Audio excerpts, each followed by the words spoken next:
Okay, today we're going to talk about Chapter 30, Lesson 2, about the Vietnam War. First, we need to actually go back to World War II. During World War II, Japan had captured the French colony of Indochina.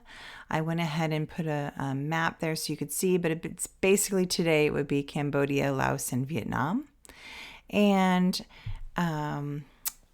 the Japanese actually had resistance from Ho Chi Minh. He started a communist group that was trying to resist the Japanese, fought back, and at the end of the war, when the Japanese lost, Ho Chi Minh declared Vietnam independent.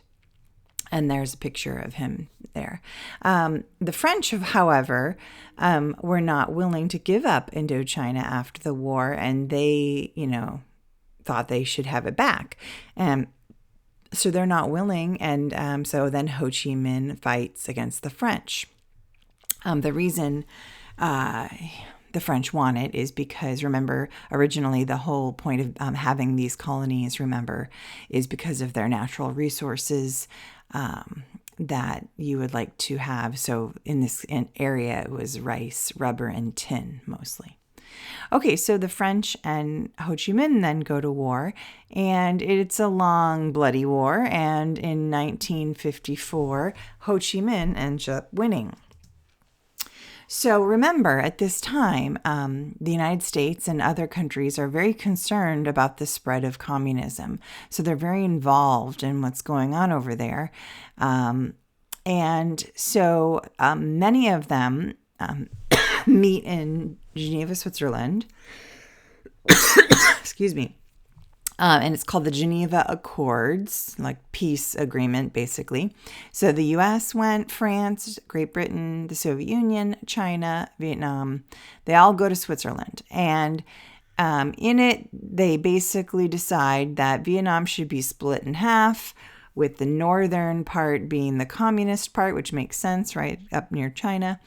And the southern part will be not communist and supported, of course, by the United States. And it's at the 17th parallel. Remember, we've talked about parallels, those lines that go around the earth, right? Okay. So the goal or the thought, the agreement was that in the following year, 1956, they would hold elections to decide the government for all of Vietnam. Now, the United States and Southern Vietnam, they did not actually sign this agreement, but yet they didn't really oppose it either. So it's kind of like just going along with it. But they did make it really clear that if communist Northern Vietnam would attack the South, then they would get involved. Okay, so that was the one thing we did make clear. All right, so in the South, right away in 55, they have a leader, Ngo Dinh Diem, I believe that's how you say it. My Vietnamese is not very good. And the Diem regime, that means like government, basically, unfortunately, did not hold the elections as they were supposed to.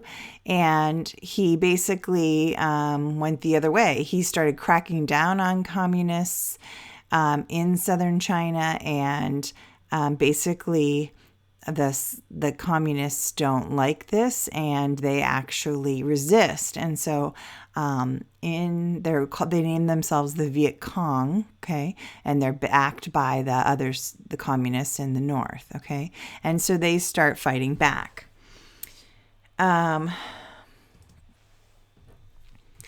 So the reason we're involved, right, remember, is that we were concerned about the spread of communism. And back with Eisenhower, remember, he had this, what they call domino theory, that he was afraid that once South Vietnam fell, then all the countries around there in Southeast Asia would also fall to communism, like a row of dominoes.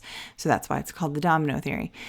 So we, of course, don't want communism to spread. So the U.S. sent billions of dollars in aid, and Eisenhower started sending some soldiers over there to act as advisors and try to help the South Vietnamese, both the government and the army. Kennedy, we talked about this already, right? Also was on this same idea. He had the special forces made. Remember the Green Berets we talked about? So they were sent to go, again, help train and advise those Southern Vietnamese troops. Kennedy also went one step further and tried to pressure the leader Diem to make reforms to make communism less appealing to the people. He also wanted to try to, make it more democratic and help out the people that were struggling, the peasants, because remember, if you're poor, communism seems attractive, right? Unfortunately, Diem really kind of went the other way. He started targeting those he thought were to blame, like Buddhists. He thought everyone should be Catholic like him. He blamed the Buddhists. He said that they were helping the communists. He threw a lot of Buddhists into prison, had many of them killed, and the Buddhists started trying to protest, sometimes very dramatically, like in this picture, setting themselves on fire to get attention for their cause. And so, of course, these pictures are getting back to Americans. And so it was very difficult for Kennedy to keep supporting this leader and this regime, right? If it's, these things are going on. So we end up, the U.S., withdrawing our support in 1963.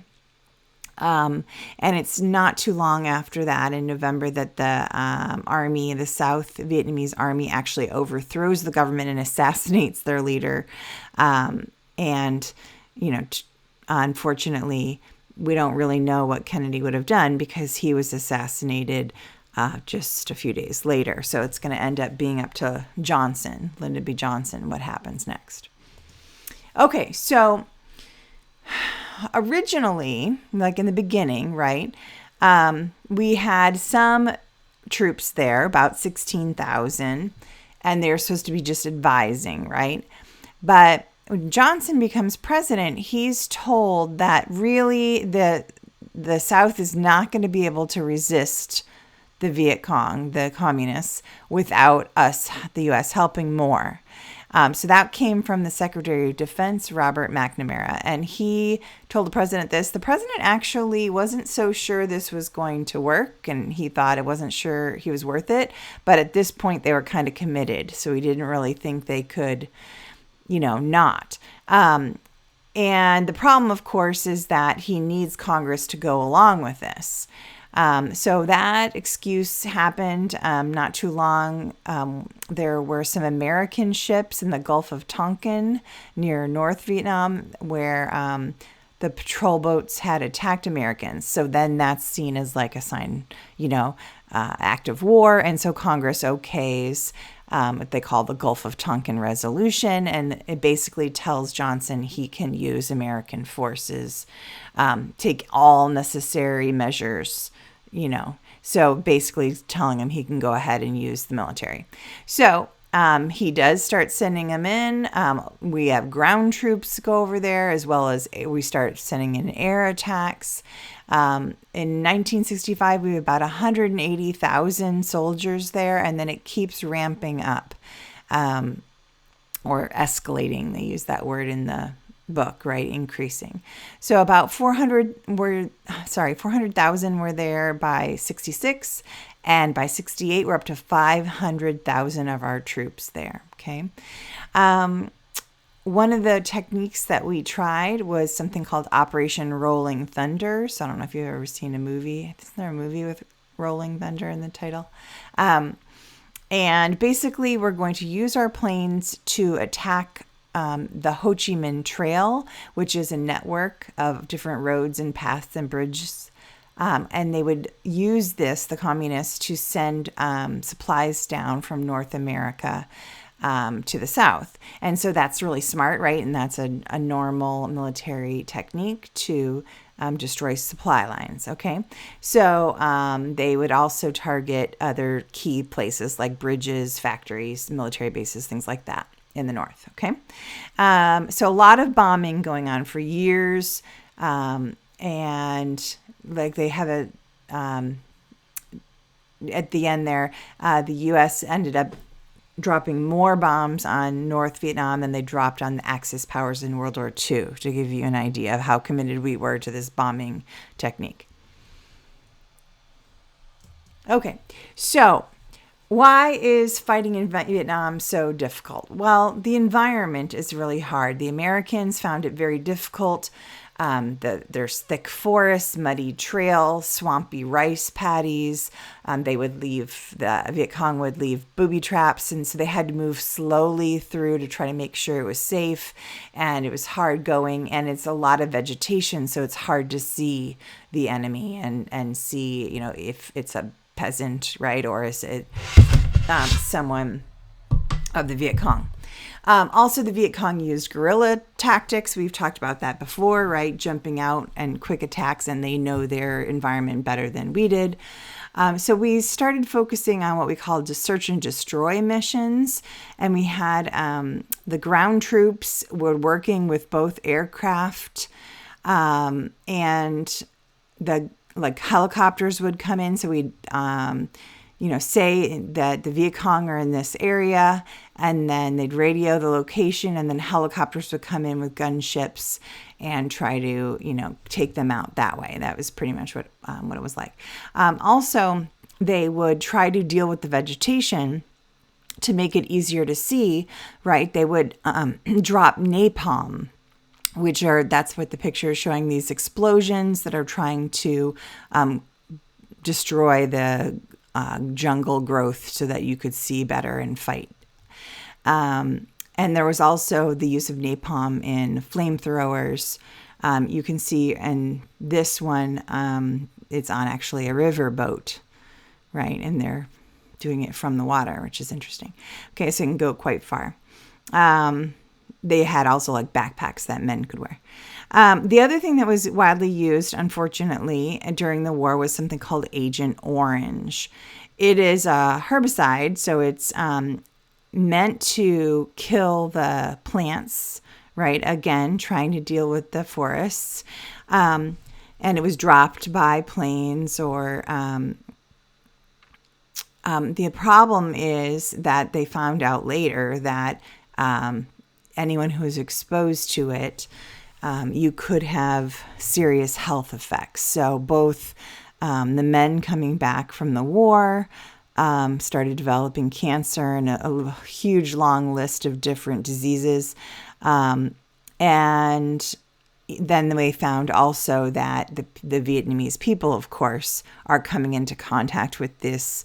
And unfortunately, it doesn't go away very easily. It stays in the environment, and it ended up, it still actually is causing problems and birth defects, right, generations later. So it's still an ongoing problem, and there's been a few, half-hearted attempts at cleanups, but it's very difficult to do, and, in fact, even soldiers were not believed at first that their effects were from anything the government did, and it took a really long time for them to agree that they would help pay for all their extra medical issues, sadly.